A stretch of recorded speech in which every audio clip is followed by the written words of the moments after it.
এই দুই বন্ধুর ভিতরে একজন অসুস্থ হয়ে পড়ল। একটা এক্সাম্পল দিতেছে, একটা এক্সাম্পল। কেন আল্লাহ আমাদের উপরে নারাজ? কেন মালিক আমাদের উপরে নারাজ? কেন আল্লাহ পাক আমাদেরকে সাহায্য করে না? কেন আল্লাহ আমাদের পাশে নাই? কারণটাকে একটু শুনেন। এক বন্ধু অসুস্থ, বিছানায় পড়ে আছে। এলাকার ভিতরে মাহফিল, ভালো একজন হুজুর আসতেছেন। বন্ধু বন্ধুকে ডাক দিয়া কয়, দোস্ত এই হুজুরের ওয়াজ আমার বড় ভালো লাগে, কিন্তু দোস্ত আমি তো অসুস্থ, যেতে পারবো না। তুমি মাহফিলে যাও, যায়া হুজুরের বয়ানটা রেকর্ড কইরো, নেও তোমার এমবি খরচ, রিক্সা ভাড়া, আবার একটু নাস্তা পানি, সব মিলে 500 টাকা তোমাকে দিয়ে দিলাম। বন্ধু ডিউটি হলো হুজুরের ওয়াজটা রেকর্ড করে আনা। এই বইলা দোস্তরে পাঠায়া দিছে। দোস্ত 500 টাকা নিয়ে রওনা দিছে। মনোযোগ কার কার আছে একটু হাত ওঠে, আল্লাহকে দেখান। মাশাআল্লাহ, সবার মনোযোগ আছে তো? দোস্ত 500 টাকা পুঁজি দিয়া দিছে, ঠিক না? 500 টাকা পুঁজি। ডিউটি হলো হুজুরের ওয়াজ রেকর্ড করা, আসা যাওয়ার ভাড়া দিয়া দিছে, এমবি খরচ দিয়া দিছে, নাস্তা পানির টাকাও দিয়া দিছে। এইবার দোস্ত খুশি মনে রওনা দিছে ওয়াজ শোনার জন্য, ওয়াজ রেকর্ড করার জন্য। নিজেও ওয়াজটা রেকর্ড করবে, ওয়াজ শুনবে। কিন্তু রাস্তার মাঝে পায়া গেছে তার পুরানা বান্ধবী সকিনা। বান্ধবী চুকির ইশারা মারছে, সাথে সাথে রিক্সা স্টপ। রিক্সা থেকে নাইমা কই, কি গো? কিয়া এতদিন কই আছিলা? কোনো খবর নাই? কি খবর? নামো রিক্সা থেকে। কেমন বান্ধবী পাইছে, নামছে। নাইমা গল্প শুরু হয়েছে, মজার মজার গল্প শুরু হয়েছে। অনেকদিন পরে সাক্ষাৎ। এইদিকে ওয়াজ শুরু হয়ে গেছে, হুজুরের খবর নাই।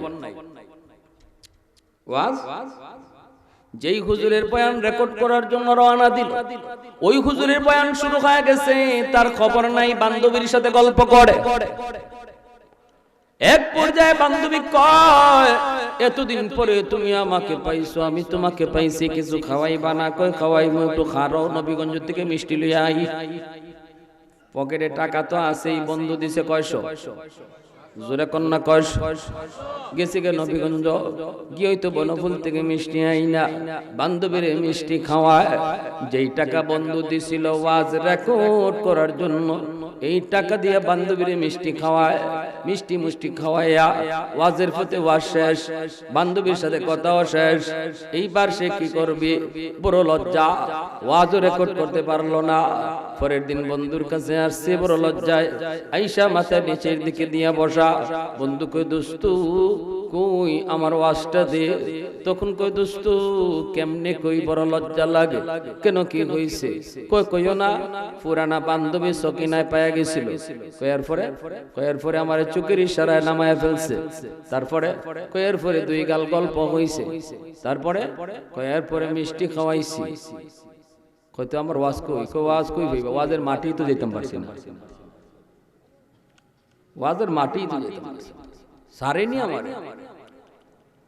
তখন দোস্ত কই, দোস্ত তাহলে আমার টাকাটা দে। কই টাকা কই পাইবা দোস্ত? টাকা দিয়া তো সকিনারে মিষ্টি খাওয়াইছি। তখন দোস্তর কলিজা খুশি না বেজার? কষ্ট কম পাইছে না বেশি পাইছে?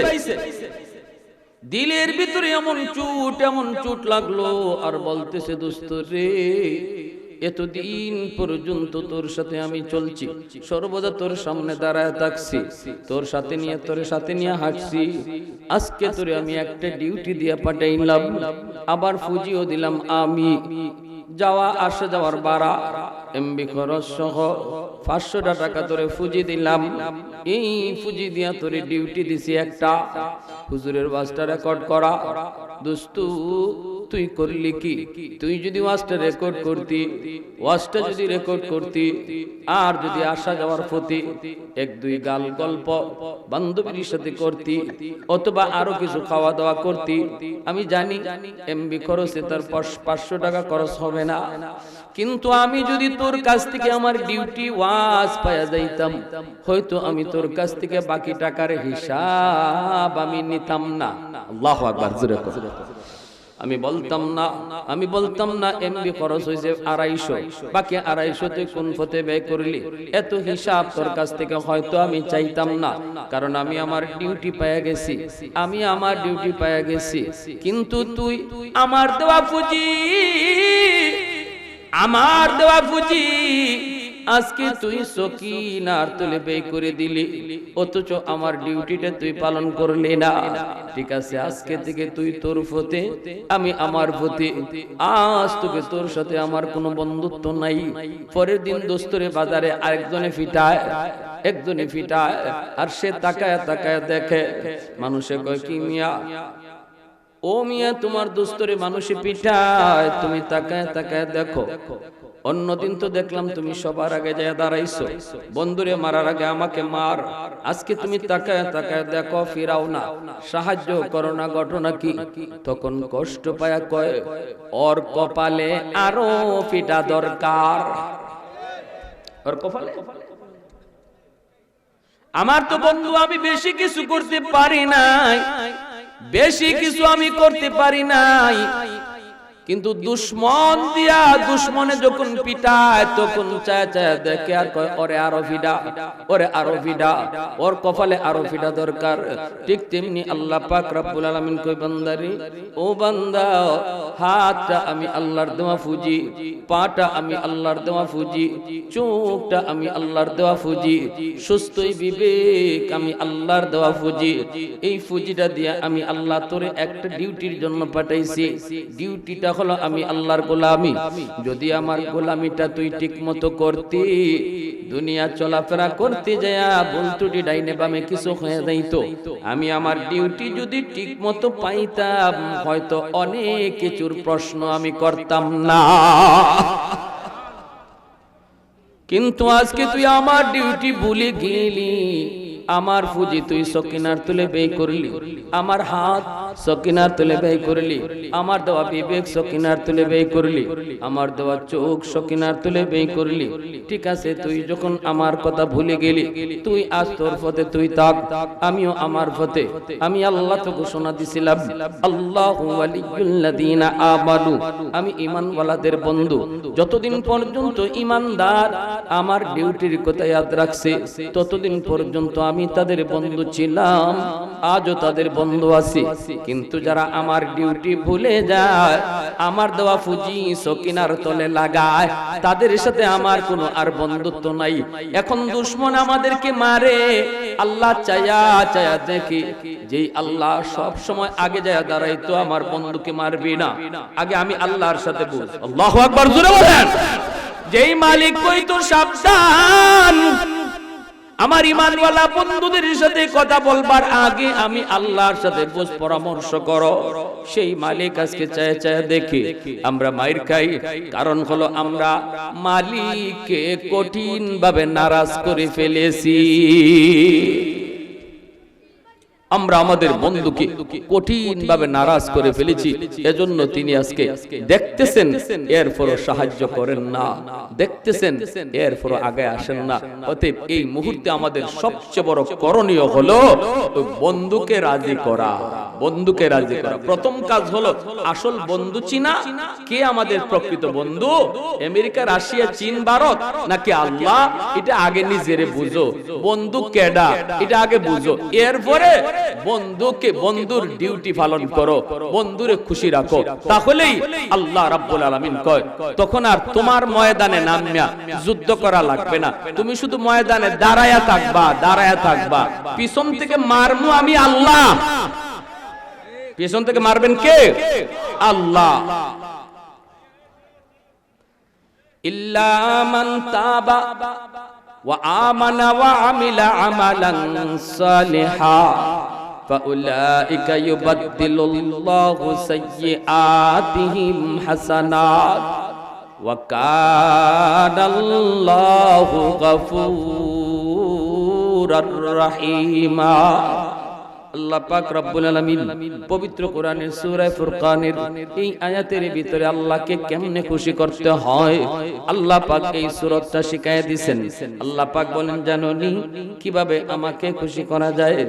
আল্লাহ বলেন, আমার যেই সকল বান্দা বান্দি তওবা করবে, ঈমান আনবে, নেক আমল করবে, আমি আল্লাহ তাদের জীবনের সবগুলা গুনাহকে নেকি দ্বারা পাল্টায়া দেই।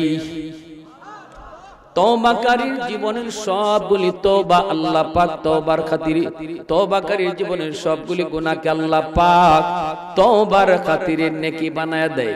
তাহলে বোঝা গেল তওবাকারীর জীবনে যদি 2,200 কোটি গুনাহ হয়, 200 কোটি গুনাহ যদি তওবাকারীর আমলনামায় থাকে, আল্লাহ বলেন সাথে সাথে তওবার খাতিরে 200 কোটি নেকি আল্লাহ বানায়া দেয়। সাগর পরিমাণ গুনাহ যদি হয় রে যুবক, পাহাড় পরিমাণ গুনাহ, তওবা করার সাথে সাথে আল্লাহ বলেন পাহাড় পরিমাণ গুনাহকে আমি আল্লাহ পাহাড় পরিমাণ নেকি বানায়া দেই। সাগর পরিমাণ গুনাহকে আমি আল্লাহ সাগর পরিমাণ নেকি বানায়া দেই। এজন্য তওবাকারী তওবা করার সাথে সাথে আল্লাহ তার উপর খুশি হয়ে যান। এজন্যই তো আল্লাহ বলেন, ইন্নাল্লাহা ইউহিব্বুত তাওয়াবিন ওয়া ইউহিব্বুল মুতাতাহহিরিন। আল্লাহ পাক তওবাকারীকে ভালোবাসে, যারা পবিত্র তাদেরকে আল্লাহ ভালোবাসে, কিন্তু পবিত্রদেরকে ভালোবাসার কথা আল্লাহ পরে নিছেন। তওবাকারী যারা গুনাহ কইরা তওবা করে তাদের ভালোবাসার কথা আল্লাহ আগে আনছেন। এতে করে বোঝা যায় গুনাহ হয়ে যাওয়াটা দোষ না, গুনাহ হয়ে যাওয়াটা দোষ না, গুনাহ করার পর তওবা না করাটা হলো দোষ। গুনাহ হয়ে যাওয়াটা এটা দোষ না, গুনাহ হয়ে যাবে, শয়তান আমার আপনার পিছনে লেগে আছে, গুনাহ করায় ফেলবে। কিন্তু গুনাহ করার পরে যেই মানুষটা তওবা করে না, সাথে সাথে তওবা করে না, এটা হলো সবচেয়ে বড় দোষ। সাহাবায়ে কেরামের জিন্দেগি দেখেন, সাহাবায়ে কেরাম থেকে দোষ হয়েছে। সাহাবায়ে কেরাম মাসুম না, তারা নিষ্পাপ না, নিষ্পাপ হলেন নবীগণ, সাহাবীরা নিষ্পাপ নন, গুনাহ হয়েছে তাদের দ্বারা। কিন্তু দেখেন এমন একজন সাহাবী দেখান যে গুনাহ হওয়ার পরে দেরি হইছে, গুনাহ হওয়ার পরই এমন তওবা আল্লাহর কাছে করছেন, আল্লাহ খুশি হইয়া এই গুনাহ করার কারণে যতটুকু গুনাহ হইছিল এই গুনাহটারে আল্লাহ সাথে সাথে নেকি বানায় দিয়েছে। জোরে কন্না সুবহানাল্লাহ। এজন্যই সাহাবায়ে কেরাম সত্যের মাপকাঠি, এজন্যই সাহাবায়ে কেরাম আমাদের জন্য মডেল, এজন্যই সাহাবায়ে কেরাম আমাদের জন্য অনুসরণীয়। কারণ আমার জীবনেও এরকম গুনাহ হবে, সাহাবীদের দ্বারাও গুনাহ হয়েছে, আমি আপনার দ্বারাও গুনাহ হবে। আমি গুনাহ করব, আমি মিথ্যা কথা বলবো, আমার দ্বারা চুরি হবে, আমার দ্বারা মুনাফিকি হবে, আমার দ্বারা জিনা ব্যভিচার হবে, এই ধরনের গুনাহ আমি লিপ্ত, আমার দ্বারা হয়ে যাবে। এইবার আমার দ্বারা মিথ্যা বলার গুনাহ হওয়ার পর এখন আমি কি করব, কার ফলো করব? এই জিনিস যদি তোমাকে দেখতে হয় তাহলে নবীর জীবনে তালাশ করে পাইবা না, আল্লাহ নবীকে ফলো করলে এখানে তুমি কিছুই পাবা না। কারণ আমার নবীর জীবনে একটা মিথ্যা কথা নাই।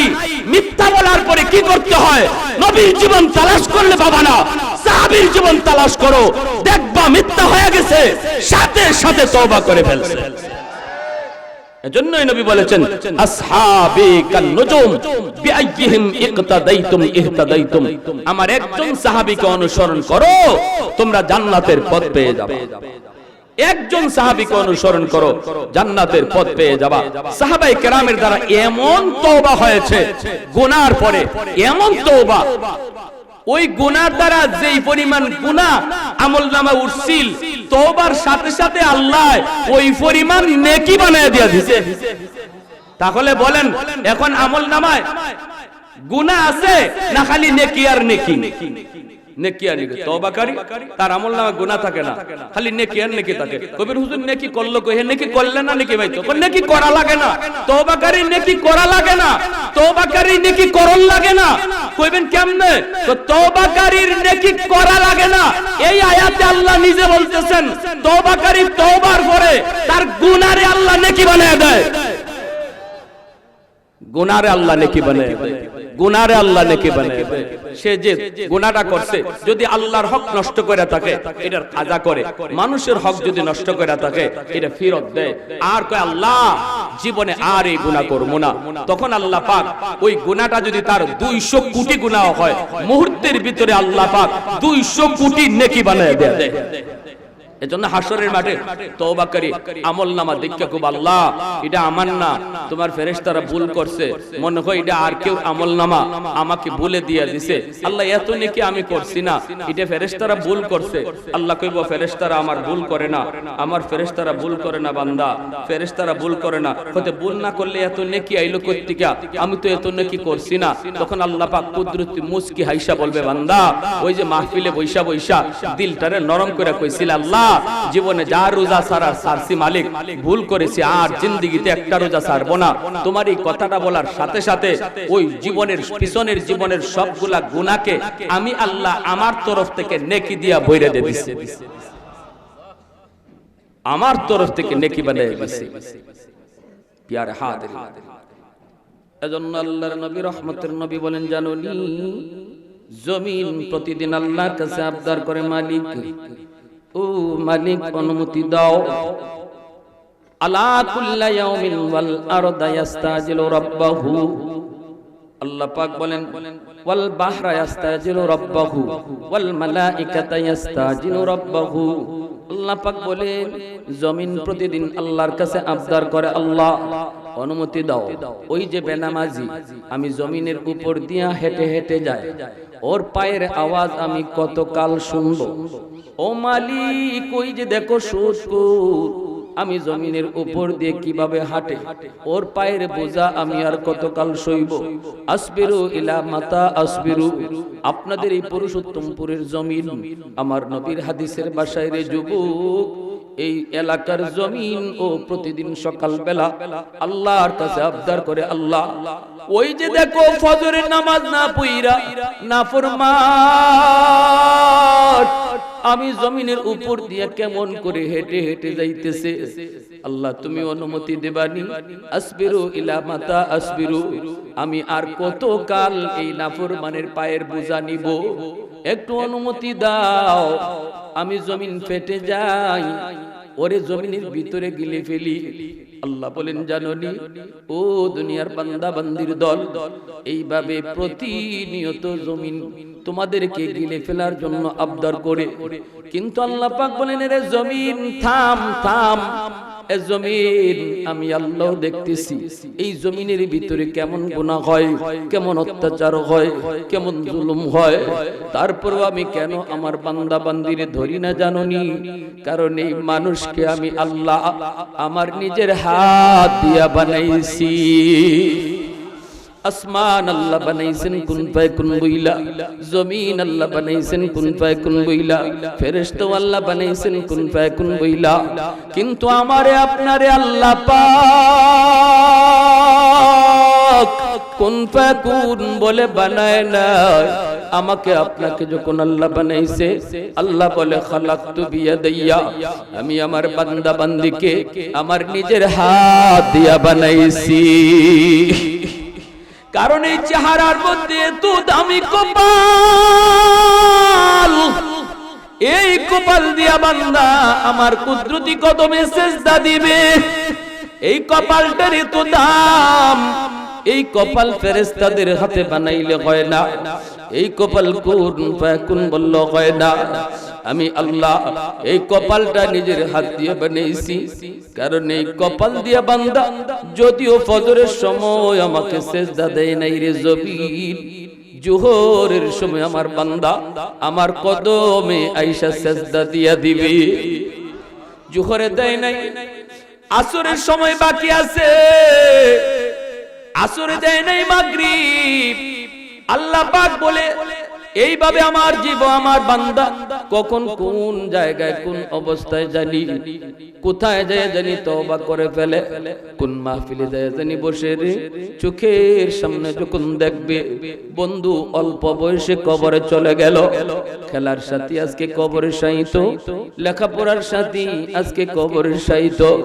কত ইচ্ছা ছিল তার জীবনে রোজা রাখবে আর রোজা ছাড়বে না, কিন্তু আর রোজা রাখার সময় সুযোগ পায় নাই। বন্ধু বেনামাজি অবস্থায় কবরে চলে গেল। এই দৃশ্যটা যখন আমার বান্দা কোন জায়গায় বসে বসে একটু চিন্তা করবে, ওয়াজ মাহফিলে বইসা চোখের পানিটা ফালায়া কাউকে না শোনায়া যখনই কইব আল্লাহ আর জীবনে নামাজ ছাড়বো না, আর জীবনে একটা রোজাও ছাড়বো না,